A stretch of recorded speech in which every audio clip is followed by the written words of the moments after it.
Hello and welcome to Brit in Poland. The weather, well, it's still snowing. You know, it's probably like this much snow now, maybe this much, I don't know. But it's piling up and yeah, it kind of makes it difficult to really go out and do anything. Plus, bars are still closed, restaurants are still closed, and museums aren't really open in the evening so much. So what am I to do? Well, today I am going to do a spot of Polish cooking. So before I left for the UK, one of my leaving presents from my old team was a Polish cookbook. And I thought, you know, it's about time I did this. Plus I'm, you know, in reservation of reservance, whatever, of Lent. I am not going to order any fast food for a long time, and also an effort to, you know, keep losing weight, to get healthier. I'm going to make something called Kotlet Schabowy, and I'm going to have this with some red cabbage and some mashed potato. So this could be quite interesting. We'll see how badly I screw up, or how wonderful a meal I make. And hopefully this will show you some of the staples of Polish cuisine. And, well, if this video does well, maybe I'll try other crazy dishes as well. So, stay tuned. Let's see how it goes. We're going to start with the red cabbage, which is to be incredibly thinly sliced.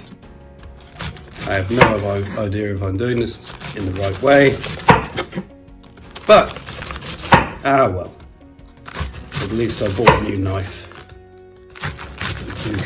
the other day, and it is doing rather well. Okay, so I'm using the intrinsic ingredient in 90% of anything drunk or eaten in Poland: potatoes. So I'm making a nice mashed potato, so I want to get rid of this horrible skin, even no matter how healthy it tastes or is, to complement my red cabbage. So, making progress. Okay, so after melting 2 tablespoons of butter, I'm now, I guess, sauteing the cabbage, and after a couple of minutes I'll be adding some sugar. He didn't say what type of sugar, so I've gone brown sugar. And then it wants you to add some balsamic vinegar and some other seasonings, but we'll get to that. So now I've got my cabbage simmering.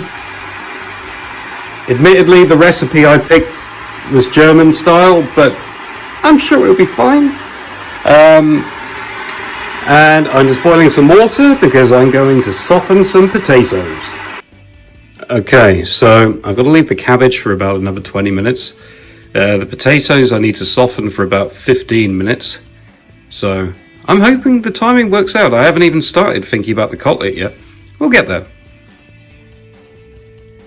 Okay, so I think my red cabbage is done. Seems to taste okay. I've now got some milk and butter, and then I'm going to add the potatoes once all that's melted together. And hopefully it will all work out. So I didn't have a potato beater or masher or whatever, so I improvised with this thing. It seems to be working.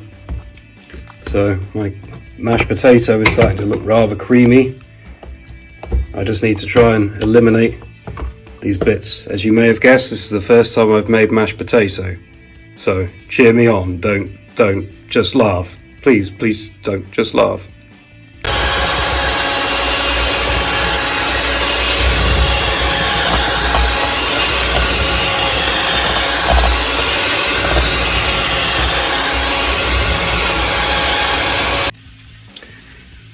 Okay, I don't think it's perfect, but I think it's creamy.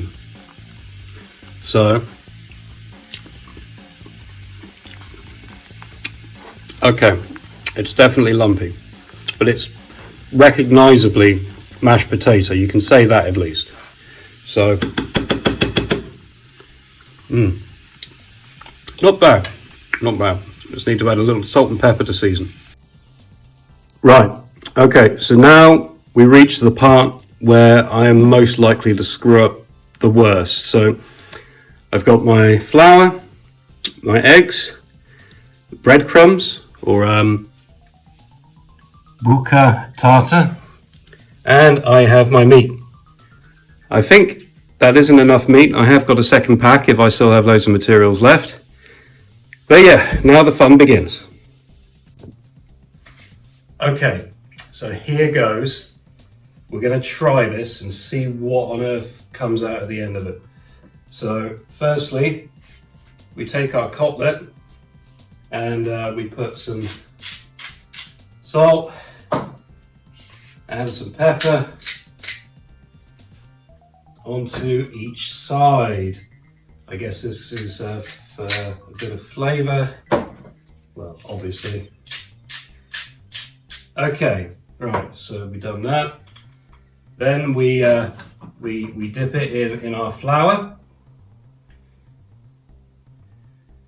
Okay, you have to use your hands for this. There we go. Nice and floury. We'll remove that. So we put it in our egg. So it gets our nice sticky texture. No jokes. And then we put it into our breadcrumbs. And a good coating there. Breadcrumbs, I did also add some other stuff, some herbs, which the recipe said to use fresh. And guess what? I couldn't be bothered to go up to the Carrefour for that, so I used dry. So we will see. I'm sure it tastes the same, you know. If not, well, you know, it's a first attempt. Maybe a costly first attempt, but it's the first attempt. So we'll see how it goes. But so far,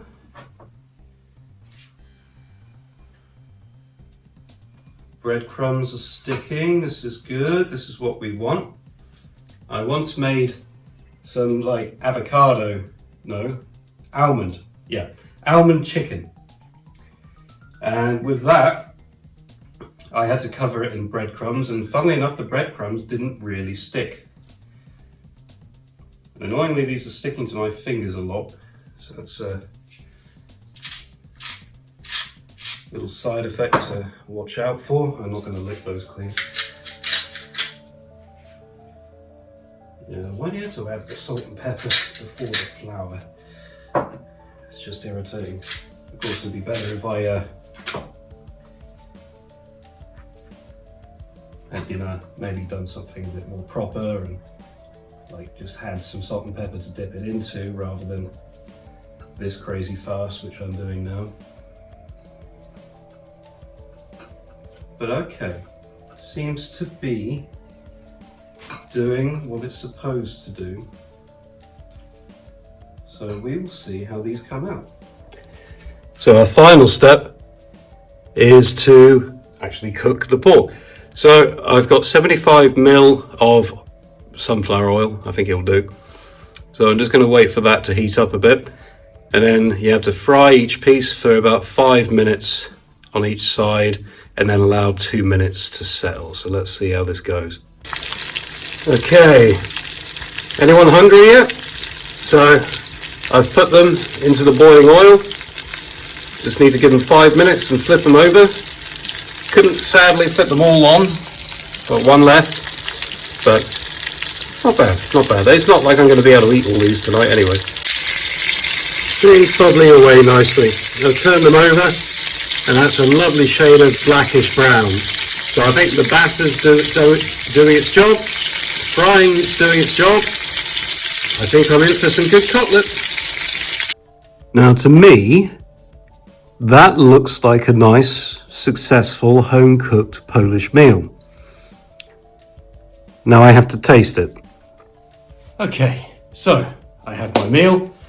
I have a nice big glass of wine. And wine is always good just in case you accidentally poison yourself. So let's give some things a try and see how they turned out. So first we have the cabbage.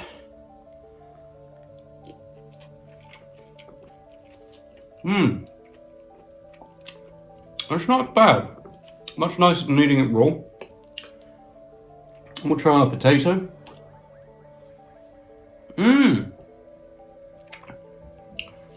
Very creamy, very smooth.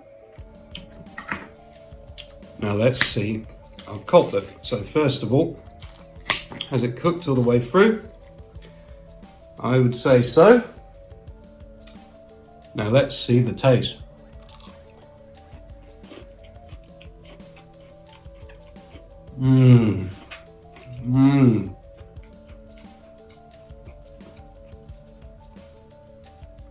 Okay. I think I did well. This meal is fantastic. Polish food is great. One of the reasons I love living here. And now I realise I can actually make it myself rather than rely on restaurants and Uber Eats. So yeah, I might put the ingredients in the description or something like that if you want to try follow along my crazy techniques at home. But it worked, it's tasty. So bon appetit. Thank you for watching. I will probably try other crazy recipes, and of course, once I can start traveling again, start showing you more of Poland and talking you about all these lovely parts of the country and customs and whatever I can think of to tell you about Poland will end up on this channel at some point. So thank you for watching. Please like and subscribe if you wish to see again, and pardon me, we shall speak again soon.